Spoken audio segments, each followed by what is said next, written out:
சென்னை பட்டினப்பாக்கத்தில் 1151 சிலைகள் கரைப்பதற்கான சிறப்பு ஏற்பாடுகள் செய்யப்பட்டுள்ள நிலையில் இன்னும் 500 சிலைகள் கரைக்கப்படாமல் உள்ளன.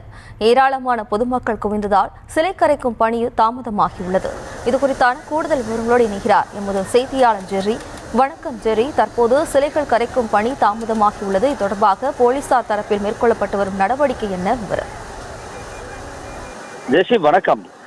சென்னையில் பொது இடங்களில் வைக்கப்பட்ட பிள்ளையார் சிலைகளை கரைப்பதற்கு பட்டினப்பாக்கம், சீனிவாசபுரம், திருவான்மியூர் பல்கலைநகர், காசிமேடு மீன்பிடி துறைமுகம், திருவொற்றியூர், பாப்புலர் எடைமேடை ஆகிய 4 கடற்கரை பகுதிகளில் போலீசார் சிலை கரைப்பதற்கான ஏற்பாடுகள் செய்யப்பட்டிருக்கின்றன. அந்த வகையில் காலையிலிருந்து பட்டினப்பாக்கம் கடற்கரையில் சிலையானது கரைக்கப்பட்டு வருகிறது. விநாயகர் சிலை கரைக்கும் இடங்களில் சுற்றி சுமார் 10 கிலோமீட்டர் சுற்றலில் எந்தவித வணிக வளாகங்கள் செல்ல அனுமதி இல்லை என்றாலும் கூட இந்த சிலை கரைக்கும் பணி சுணக்கம் ஏற்பட்டுவிட்டிருக்கிறது. பட்டினப்பாக்கம் கடற்கரையில் மொத்தம் 4 கிரேன்கள் ஏற்பாடு செய்யப்பட்டன. பெரிய சிலைகள் ஏற்றி வரும் வாகனங்கள் எளிதாக செல்ல கடற்கரை மணல் மீது 1 அடி உயரத்திற்கு மண் கொட்டப்பட்டு அதுக்கான மேடை அமைக்கப்பட்டிருக்கிறது. காவல்துறை சார்பில் கண்காணிப்பு கோபுரங்கள் அமைத்து இந்த பணிகளை கண்காணித்து வருகின்றனர். இந்த நிலையில்தான் 1151 விநாயகர் சிலை கரைப்பதற்கான சிறப்பு ஏற்பாடுகள் செய்யப்பட்டிருக்கிறது. காலையிலிருந்து 600க்கும் மேற்பட்ட சிலைகள் மட்டுமே கரைக்கப்பட்டிருக்கக்கூடிய நிலை, இன்னும் 500 சிலைகள் கரைக்கப்பட வேண்டிய சூழல் இருக்கிறது.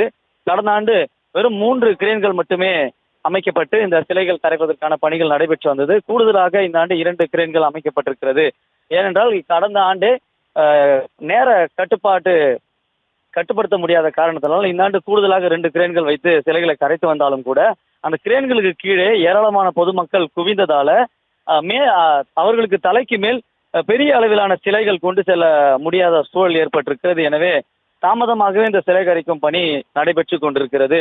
சுற்றி போலீசார் இருந்தாலும் கண்காணிப்பு கோபுரங்கள் இருந்தாலும் கூட பொதுமக்களை அப்புறப்படுத்தாமல் அவர்கள் அங்கேயே சாதாரணமாக விட்டதால ஏராளமான பொதுமக்கள் சூழ்ந்து கொண்டு புகைப்படம் எடுப்பதற்கும் செல்ஃபி எடுப்பதற்கும் சூழ்ந்து கொண்டதால இந்த சிலை கரைக்கும் பணி சுணக்கம் ஏற்பட்டிருக்கிறது.